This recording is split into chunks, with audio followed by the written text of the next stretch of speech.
One of my favorite cartoons growing up was Teenage Mutant Ninja Turtles. I absolutely loved the antics of the four turtles and their wise old mentor Splinter and the never-ending battles with Shredder. It was weird. It was wonderful. And honestly, I was absolutely 100% there for it. But if you stop and think about it, it's a strange world-building decision. Turtles are not the obvious choice for creating a sapient humanoid species. Because here's the thing, real turtles lay their eggs and then bugger off. The baby turtles hatch alone, and their first act in life is to scramble down a beach while being dive bombed by every bird in the vicinity. And if they do make it to the ocean, well, congrats to them. Now they just have to survive in the open sea, which is packed with things that also want to eat them. So, of all the animals you could choose to uplift, turtles present a particularly interesting challenge. There's a lot you need to overcome to make them a sapient species. And that's exactly what I want to explore today. How can you use upliftment of other species, whether it's animals, reptiles, insects, even plants, to create fully sapient beings in your fantasy world? Welcome to another episode of Just in Time World Building with your host, Marie Mullaney.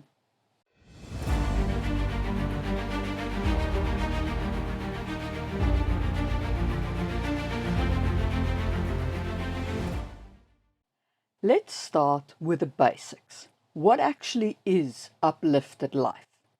For the purpose of this video, uplifted life is when you take a species that isn't sapient, so it doesn't build civilizations, doesn't use language, doesn't build tools to make tools, and doesn't have like huge abstract thought. And you artificially push it across that threshold into full sapience.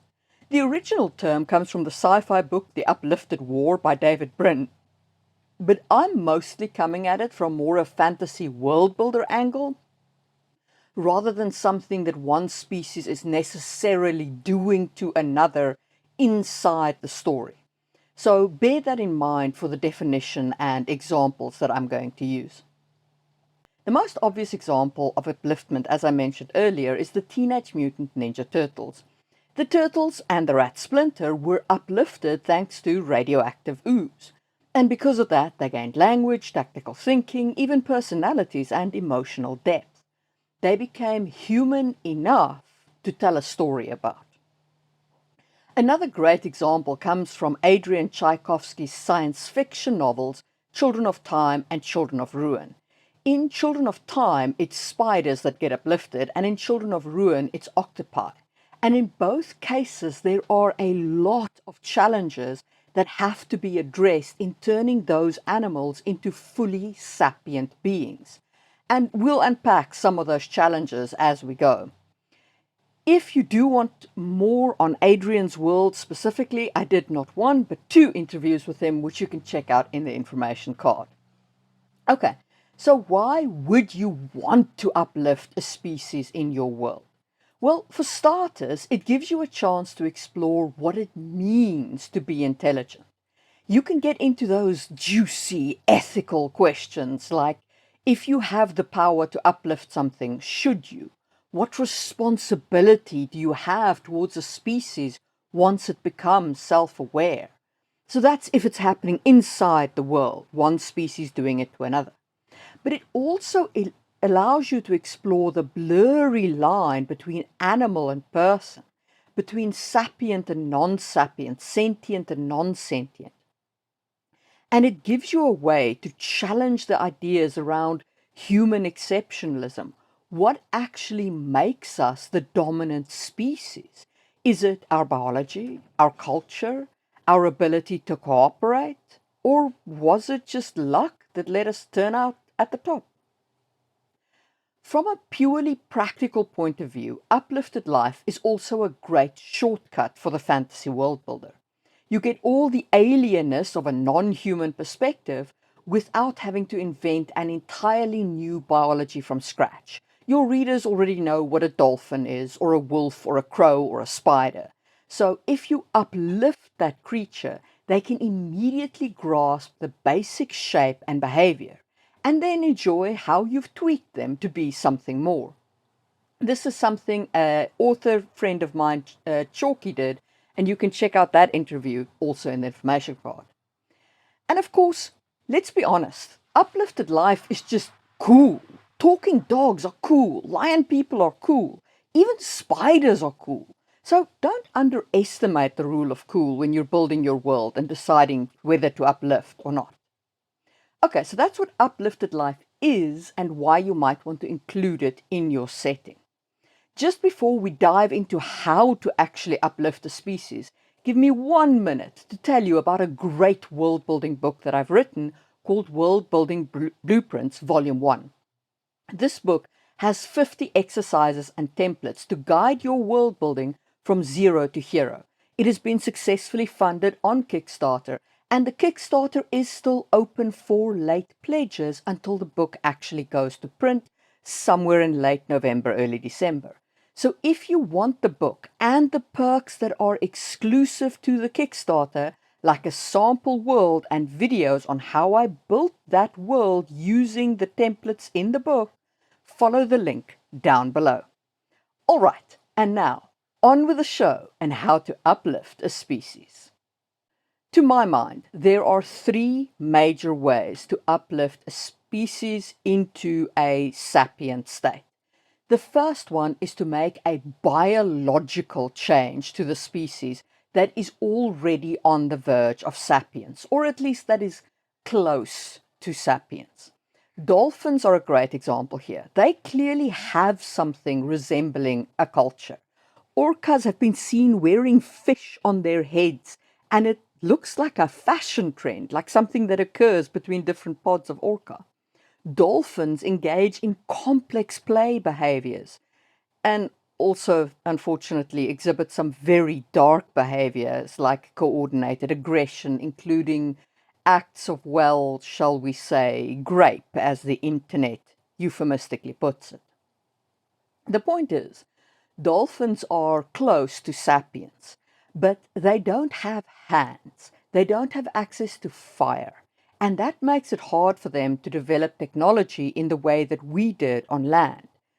But if you gave them hands or gave them telekinesis or some other way to manipulate objects, and you gave them a technology base that isn't fire, something that works under the ocean, then Bob's your uncle, Fanny's your aunt, you have a sapient species that is working under your ocean, an uplifted dolphin.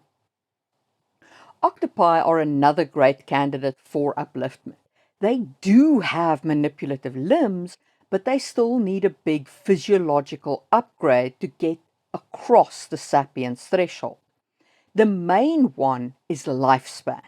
Octopi breed once and die, often after just a few years. And this is beautifully shown in My Octopus Teacher, a documentary I highly recommend.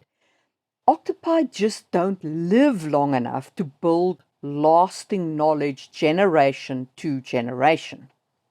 And they also aren't very social. They don't form groups, or teach each other, and so on. So if you were going to uplift octopi, you would need to give them longer lives and enough sociability to work together. And that brings me to the second kind of upliftment, neurological or behavioral changes. Sometimes biology alone isn't enough. Even if you give a creature the physical ability to build or manipulate its environment, it's not going to build a civilization unless it can cooperate with others of its kind. And I mean very much cooperate. Chimps cooperate a little bit. Gorillas cooperate a little bit. None of them cooperate like us. So, in order to uplift something like octopi or even chimps or something like that, you need to tweak their brains, how their sociology works.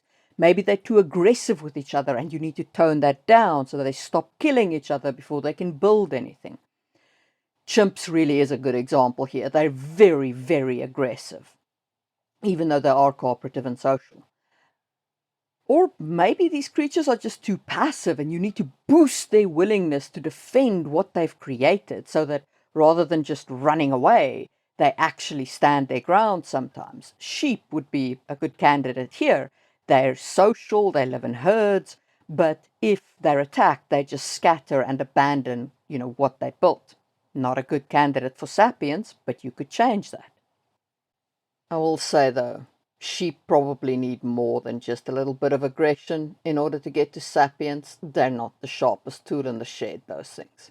Anyway, these changes don't have to be huge, but a shift in social behavior can make a huge difference between a solitary animal and a culture building people. Let's return to turtles for a second, since they're my running example in this video. Even if you give a turtle hands or magic or tech, that wouldn't be enough. Turtles are not cooperative. They're the quintessential rugged individualists. From the moment they hatch, they're on their own. No parental care, no working together, nothing. They're just off to the races. So to get an uplifted civilization building turtle species, you'd need to either massively alter their behavior or give them something else powerful enough to offset the lack of cooperation. Like magic so strong that one turtle doesn't need others. Think of this in a way that you would build dragons, for example. They can stand alone on top of their herds. They don't need no stinking friends. That level of power lets them bypass the need for sapience. But if you want a species to build cities, culture, language, and so on, then cooperation is key. And if humanity has a superpower, it is our absolutely astonishing ability to work together. Yes, we fight. Yes, we have in-groups and out-groups. But the fact that we even define how those things work show how deeply social we are. Arguably more social than any of the other hominid species we once shared the planet with. That social instinct may well be what let us outcompete them and left us as the last man standing. So, when you're thinking about uplifting a species, don't just consider the physical changes you need to make. Ask yourself, can they work together? And that brings us to the third type of upliftment, technological upliftment. So this is where you don't necessarily uplift an entire species. You uplift an individual. My classic example again is Teenage Mutant Ninja Turtles. They're not a naturally evolved civilization. They're individual turtles transformed by a radioactive ooze, becoming unique, hybridized beings, half turtle, half human in behavior. Magic can do the same thing, and honestly I'd argue that radioactive ooze was totally magic, but anyway. Cast a spell on your dog and boom, it's a talking dog. That's still upliftment, but it's an isolated upliftment. You've created one intelligent member of a non-sapient species. And that opens up a very different set of stories. Because what does it mean to be the only talking dog in the world? Think about that for a second. You're a brilliant, self-aware dog capable of arguing philosophy and mathematics. But every other dog still wants to sniff butts and chase balls. Meanwhile, you're stuck trying to hold a conversation with humans. That is a lonely existence. It's powerful storytelling territory, and definitely something to consider if you're only uplifting individuals rather than a whole species. So, to recap, there are three big ways to uplift a creature. One is biological changes. Give them hands, extend their lifespan, change their senses, whatever they need to be physically capable of building a civilization. Two is neurological or behavioral changes. Make them more social, less aggressive, or more willing to cooperate, or even more aggressive, so that you can create a species that can build cooperatively a civilization. And three is technological or magical upliftment of individuals. And this is where you transform an individual through science or magic without changing the entire species. Each method opens up different kinds of world building and different kinds of stories. And now that we've covered the how, let's talk about the pitfalls. I think the biggest mistake people make is not considering the base species enough. You get a lion man who's basically just a dude with a mane and claws, or a talking dog that acts exactly like a human, just furrier. The problem here is that the uplifted creature ends up feeling disconnected from its origin. It doesn't matter whether you're making biological changes, like giving them hands, or neurological ones, like making them more social. If you don't carry through what makes the species unique, you lose something crucial in the creation of this uplifted creature. How does the uplifted species interact with the world, given their original physiology? If they don't have hands, how do they manipulate tools? If their brains evolved in a solitary or non-verbal direction, how do they handle group cooperation or language? So, if this is the pitfall, how do you fix it? Make sure the uplifted species retains at least one of its core traits. An uplifted crow might build sky cities based on dominance displays and flight paths, not just plop down medieval castles. An uplifted octopus might communicate with skin-flashing signals the way they already do, instead of developing some kind of spoken language. Let the uplift emerge from what the species already is, not overwrite it with something completely genetically humanoid. The second big pitfall is ignoring the ethical questions of upliftment, especially if uplift is happening within your story world. If someone is casting spells to uplift animals or using biotech to create sapient life, you need to think through the consequences. Did the species being uplifted consent to being uplifted?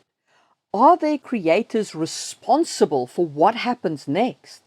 What if those creators pull a Frankenstein and just walk away? If you don't touch any of that, it can feel flat, like the uplift is just there for flavor instead of meaning something. And that weakens the impact of the whole idea of upliftment. So the fix here is ask yourself why uplift is in your story. What philosophical questions does it raise in your narrative? What stakes does it create for your protagonists? Give your uplifted species moral weight. Treat them as real people within the story, not just world-building props. That'll make the whole setting feel deeper and more thoughtful. And finally, just because you've got a sapient species doesn't mean they're going to build human-style civilizations. They might not have cities. They might not have agriculture. They might not want nation states. Culture comes from biology, environment, and shared experience. So if your uplifted species still lives in the ocean, like uplifted dolphins, for instance, they're not going to invent fire and build technology based on it. But you could get chemical tech or bioengineering. I can totally see dolphins farming coral into structures, or creating tools by growing sponges in specific shapes. Maybe their food tech is about cultivating plankton colonies or breeding certain fish. All of that makes sense within the logic of their ocean and would fundamentally change the way they live. So, here is your fix for this pitfall. Let form follow function.